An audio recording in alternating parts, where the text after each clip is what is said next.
Italian technology is always extraordinary. Their combination of engineering, enthusiasm, and craftsmanship is unmatchable. They don't only do this with cars, but in many types of vehicles, including aviation. And the plane we're looking at today, the Tecnam P2006T, is as Italian as it gets. Work on the P2006T started back in the early 2000s, when Tecnam decided to build their first twin-engine aircraft. Speaking of design, the P2006T is a twin-engine, high-wing, all-metal aircraft with a single tail fin, and it is the lightest twin-engine certified aircraft available. This airplane is beautiful. It is a good example of Italian excellence. It is so beautiful that most of its counterparts look uninspiring, more like tractors. It's not just beautiful for the sake of appeal. Every inch of this sleek design contributes to its aerodynamic quality. Despite its cute appearance, this airplane is not as delicate as it appears to be. In this era of composite construction, the P2006T's airframe is predominantly metal. Tecnam did this to simplify maintenance and keep costs down, but still, the plane is not cheap in any way. The P2006T is a versatile workhorse. It can work not only from slick concrete runways, but also from unprepared rudimentary runways, even on gravel and grass. And the high engine placement and an easily repairable metal airframe help make this possible. The wing of the aircraft is straight along the leading edge, but at the back, it narrows slightly towards the tip of the wing. Unlike other airplanes, the tail of the P2006T is not raised, and the fin is not particularly very large to compensate for that. It's not particularly a problem in itself, but during landing, the tail might disappear into the fuselage. Despite its modest appearance, the landing gear is quite strong, and it easily holds the plane both on concrete and on the ground. I love that the landing gear is retractable, which is not only impressive, but also significantly improves aerodynamics and make the plane very attractive in flight. Now, I don't know if I should call the love of this some kind of Italian size illusion, because the P2006T is not as large as it appears to be. This airplane is a baby. It measures 28 feet in length, 37.5 feet in wingspan, and it stands 9 foot 4 inches tall. In comparison with the Cessna 172, which on the contrary seems to be quite small, it is smaller in both dimensions by only 40 centimeters or 1.3 feet. Now, you might be wondering why a plane this small needs two engines, because the fewer engines the better. I mean, what is a four-seater airplane with a maximum weight of about 1,200 kilograms doing with twin engines? The single-engine concept is clearly successful. Over 44,000 Cessna 172s, 23,000 182s, and 6,000 Cirrus SR-22s are proof of this. Speaking of this power plant, the P2006T is powered by two 100-horsepower Rotax 912S3 engines, each equipped with a variable pitch two-blade propeller. 100 horsepower is not enough to start with, but it is some kind of budget option, and it is in fact one of the features that distinguish it from the others. The Rotax 912 is a horizontally opposed four-cylinder engine with a displacement of approximately 1.2 liters. Compared to popular engines, it's very modest and low-powered.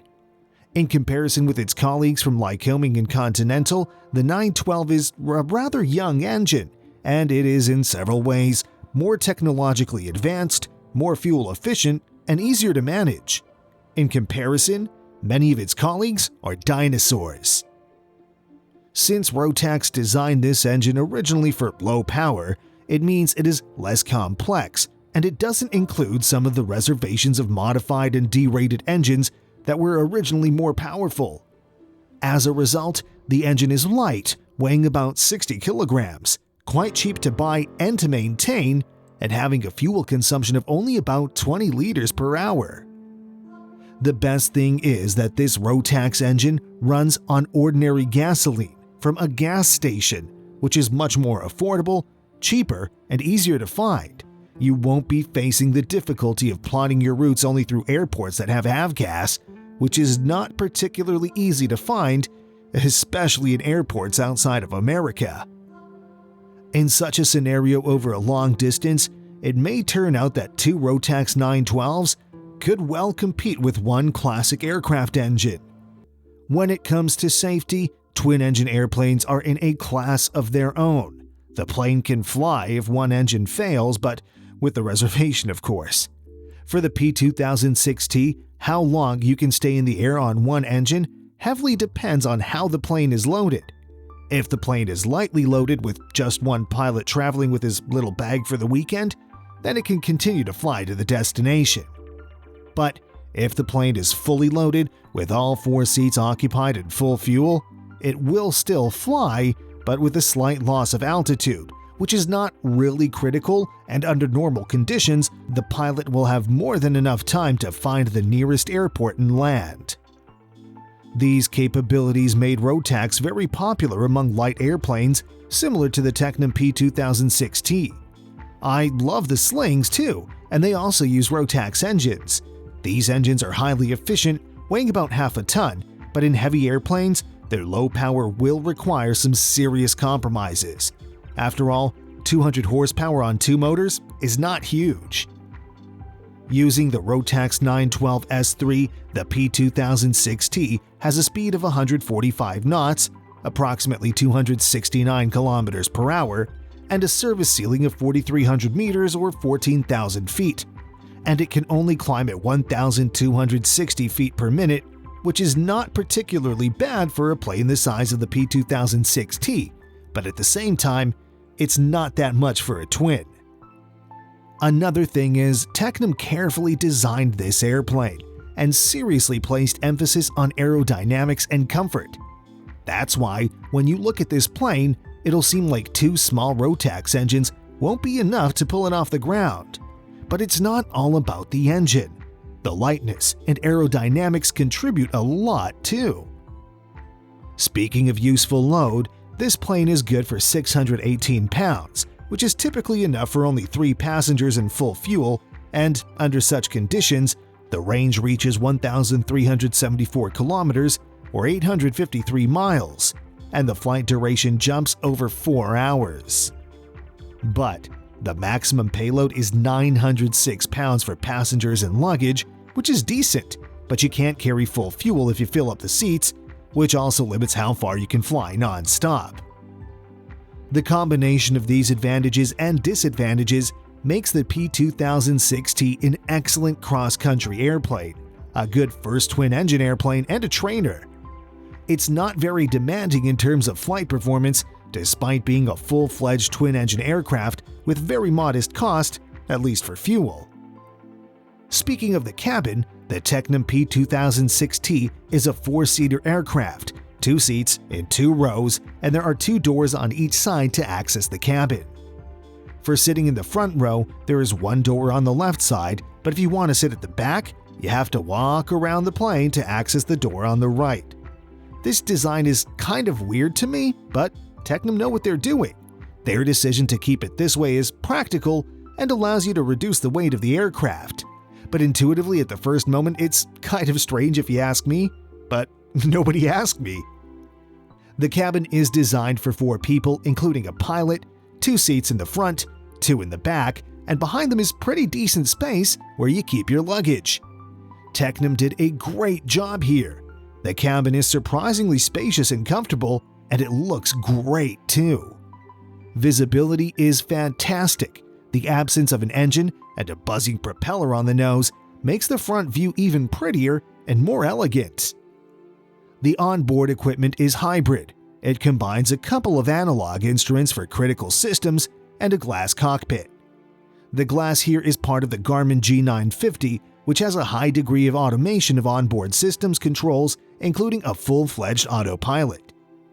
Functionally, this Avionics is already a serious machine, capable, quite easy and comfortable to work with, and an excellent option. In addition, The G1000NXI will soon be available for this plane, and this will take the P2006T to a whole new level. The aircraft's capabilities and relative versatility allowed Tecnam to make several modifications fairly quickly. The P2006T is a standard civilian version. Then there's the T2006A, which is a training version, specially modified to meet the requirements of the Italian Air Force. The P2006 MRI and MMA versions are modified to push for more than 5 hours of flying, especially for naval patrols, and to engage in a variety of work in the sky, such as aerial photography. Then there's another one Tecnam offers as a universal platform, which is the P2006 SMP Special Missions Platform, which can do all kinds of work and can be modified into anything the platform can carry. Well, you might be wondering what the drawbacks of this plane are, because every plane of course has areas they don't shine, especially in comparison to other planes in their class. The drawbacks of this plane, however, have nothing to do with flight performance and engineering. The Tecnam P2006T is pretty expensive. European airplanes in general are not known to be especially cheap anyways, but $650,000 is a lot of money. I'd rather go for the Diamond DA42, which on its own and with many other twin engines are more expensive, but the P2006T is not really a direct competitor, and the secondary market is even more contrasting. And this affects its position in the American market, where the decent cost of the aircraft is added by import duties, while the price tag of local competitors is eased of this burden. So, this is it. Hope you learned something, and don't forget to smash that like button and subscribe to our channel.